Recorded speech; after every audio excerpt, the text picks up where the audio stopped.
Aujourd'hui, on a une vidéo vraiment excitante à faire. J'ai été magasiner dans une friperie il y a quelques semaines, puis j'ai acheté plein de vêtements que j'ai pas eu le temps de modifier, dont une veste en jeans vraiment belle. Dans le fond, je l'ai pris dans la section des hommes, je pense qu'il y a double X large ou triple X large, je me souviens plus. Puis c'est ça, je vais vous la montrer, là, juste un petit preview.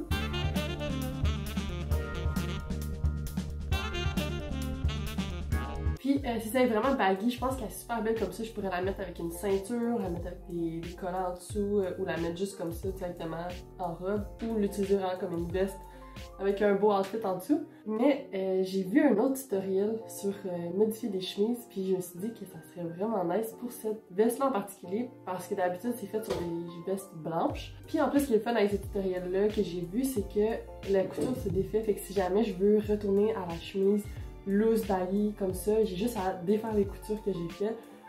C'est comme 4-5 coutures. Je sais pas si vous entendez, mais mon chat il essaie de rentrer dans la chambre. Il est déçu que genre il fasse pas partie de la vidéo. Ok, je vais aller chercher. Oh! Mais là, c'est pas poli. Oh, il est trop mignon, regardez. Il est juste là. Je vais le mettre aussi en barre d'infos, la vidéo sur laquelle je me suis basée, parce que la fille, elle s'appelle, je pense, Wizardy Fashion ou quelque chose comme ça. C'est littéralement un wizard, là, c'est une magicienne. Elle fait des tellement belles affaires. Elle explique super bien ses tutoriels. Je capote sur ce qu'elle fait. Fait que si ça vous intéresse, allez voir ça. Si vous avez une machine à coudre et que vous voulez commencer à modifier des vêtements, c'est genre la référence pour aller modifier des vêtements. Ok, pour ma chemise aussi. Coucou Albert. Oh, il est gêné. Pour ma chemise, je vais vous montrer un peu ce que j'ai fait par rapport à la vidéo. Là, il faut calculer un peu la largeur de la chemise versus notre tour de taille à nous. Puis on va venir cintrer par rapport à ça. Puis on va venir la cintrer à notre taille versus la taille de la chemise. Fait que dans le fond, ce qu'on doit faire, c'est, je vais vous montrer ça en défaisant les deux épingles que j'ai mis. C'est, en calculant, on va venir tracer un carré ici, comme ça, de la largeur qu'on veut rapetisser. On fait ça plusieurs fois le tour de la taille, puis à l'endroit où qu'on désire. Puis ensuite, on vient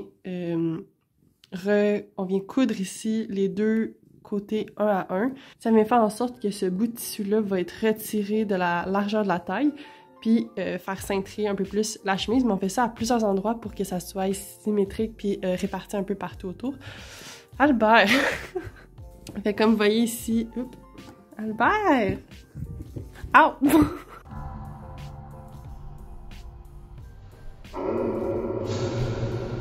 Comme vous voyez, celle-là, il y a une poche. Fait que quand je replie le tissu, ça vient comme replier la poche comme ça ici.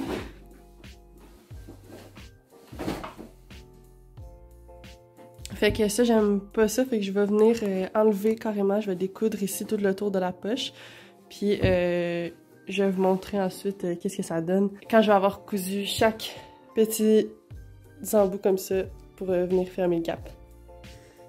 Bon, fait que là, j'ai enlevé la poche, j'ai tout décousu, mais là, je me ramasse avec une espèce de section ici beaucoup plus foncée parce que, tu sais, je sais pas comme si vous voyez, là, ici, c'était là qu'il y avait la poche, puis ici, j'ai remis les aiguilles. Fait que, ouais, ça donne pas un super beau résultat. Fait que ce que j'ai pensé, c'est venir faire une espèce de... Ben, patcher, en fait, la poche par-dessus. Mais faire une espèce de motif ici avec de l'eau de javel. Fait que c'est ça qu'on va faire. Puis je vais aussi coudre là, chaque ligne comme ça avec ou que les aiguilles avec ma machine. Puis je vous reviens quand c'est fait. Fait que là j'ai mis ma petite poche là dans le fond en petite boule comme ça avec des élastiques. Puis j'ai un petit bol d'eau aussi. Fait que je vais mettre de l'eau de javel dans mon petit bol d'eau puis le tremper. Puis on va voir ce que ça va donner.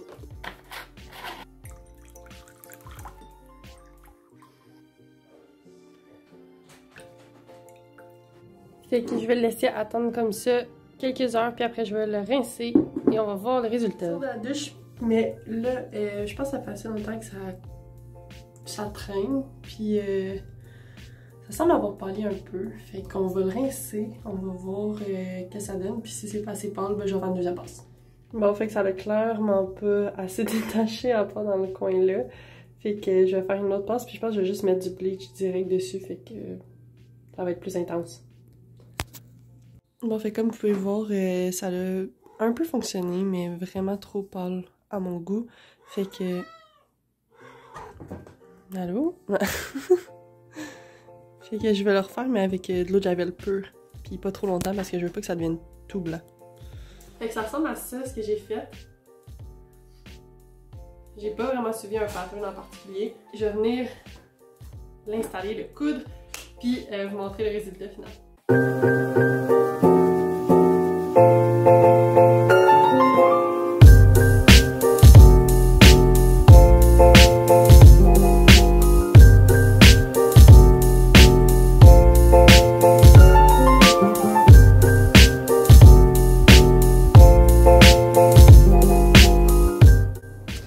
J'espère que vous avez aimé le résultat. Si vous voulez d'autres vidéos de transformation, n'hésitez pas à vous abonner à ma chaîne et mettez un petit like. Sinon, on se revoit pour une prochaine vidéo bientôt. Bye!